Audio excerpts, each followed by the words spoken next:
up guys, Max here with another guitar tutorial. Patchy's Beard in the Game returns for the new Zak Abel song, Love Song.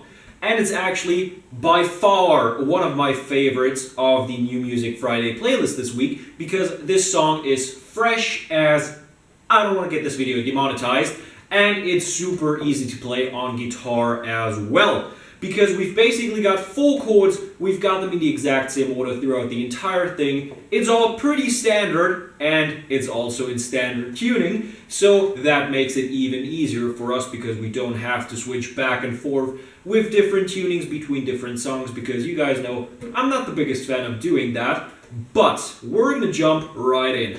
So first of all, let's take a look at the chords. We start off like this. We put our first finger, our index finger, across the 3rd fret over 6th to 1st string, so across all of the 6 strings. Then we put our 3rd finger onto the 5th fret on the 5th string and our pinky onto the 5th fret on the 4th string. We've got a G minor sounding like this. That's our first chord, G minor. Then we jump over here onto an A sharp. We've got our first finger on the 1st fret on the 5th string. We've got our 3rd finger on the 3rd fret on the 4th string. And we've got our pinky on the 3rd fret on the 3rd string. This time around, we use our first finger in order to mute the 6th string like that by slightly touching it. And we mute the 1st and 2nd string as well by touching them as well with our first finger up here. So we don't go like this. We don't want to create that open space. We want to put it down like this, not put it onto those strings in order to create a sound on the 1st fret, but in order to mute them. So that should sound like this. We've got the G minor, the A sharp, then we switch onto a regular chord for once, the D minor, pretty standard chord. We've got our first finger on the 1st fret on the 1st string. We put our 2nd finger onto the 2nd fret on the 3rd string, and we put our 3rd finger onto the 3rd fret on the 2nd string. This time around, our thumb reaches all the way around in order to mute the 5th and 6th string like that. So that's the D minor. We've got the G minor, the A sharp, the D minor, and now once again we move on to a pretty standard chord, the C. We've got our first finger on the 1st fret on the 2nd string. We put our 2nd finger onto the 2nd fret on the 4th string, and our 3rd finger onto the 3rd fret on the 5th string. And once again we have to mute the 6th string. I prefer to do it with my thumb because I think it's a bit more effective and a bit more clean, but you can also do it with your 3rd finger obviously down here. That is totally up to you. And that's the C sounding like this. So we've got the G minor, the A sharp, the D minor, and the C. Of course, I also saw the video where he's jamming along with Nile Rodgers, an actual legend. But Nile Rodgers takes a bit of a funky approach to the song itself, so he's always a bit more up here, doing a bit more experimental stuff. Of course, he plays the same chords, but in a higher, I hope it's octave. I hope that's the English word for it, because otherwise I don't know. Higher tonality? Like, shoot me in the head, I'm German, I'm sorry guys.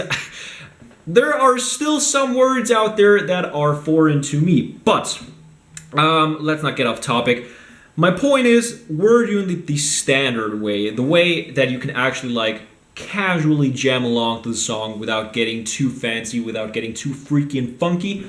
And in order to do that, we obviously have to take a look at the chorus because that's the most interesting strumming pattern in the song. And something I recommend doing here is kind of using the bass line as our guideline for our guitar rhythm, because we want to be in sync with that bass line because it's the most powerful thing in the song. It's always there, it's always pumping, and if you're like off with the bass line, it's gonna sound terrible, trust me. I tried a bunch of different rhythms on this chorus, and I figured that following the bass line is probably the best thing to do here. So we start on our G minor chord and we go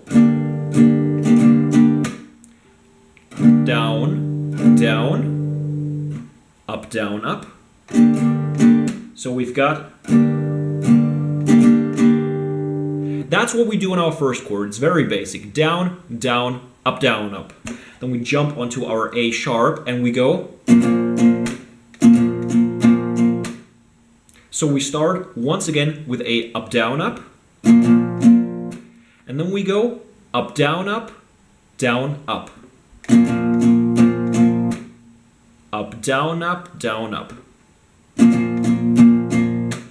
So we go.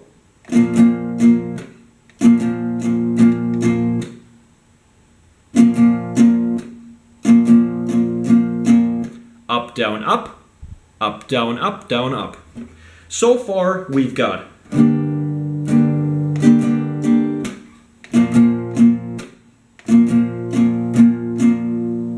and something that I recommend doing that I haven't mentioned yet is muting the strings with your right wrist after each up, down, up, because it makes it a bit more powerful and turns it into a bit of a cleaner rhythm, I'd say, because we go.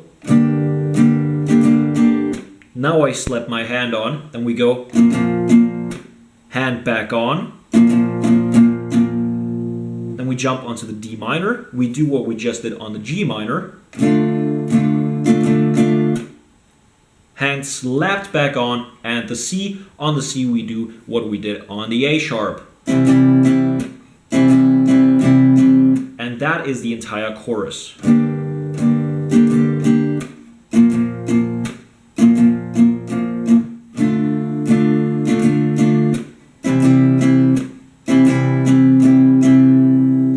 And that is by far the most important part of the song, because you could play the exact same rhythm in the verse. What I prefer to do in the verse is just mute the strings with my right hand. We put it down here on the strings, and then we just strum along to the rhythm of the bass line. You just follow that bass rhythm and do it with only strumming down whilst muting it with your right hand. And you know what, guys? That is already the entire song. I hope you guys enjoyed this video. If so, drop it a thumbs up down below. Helps me out more than you might think. And if you are new to the channel and don't want to miss out on any of the upcoming tutorials, because I do these pretty much every other day or something like that. It's pretty inconsistent, but we've got several videos a week, I promise. Hit that subscribe button down below as well. And of course, as always, I hope that I will see you guys next time.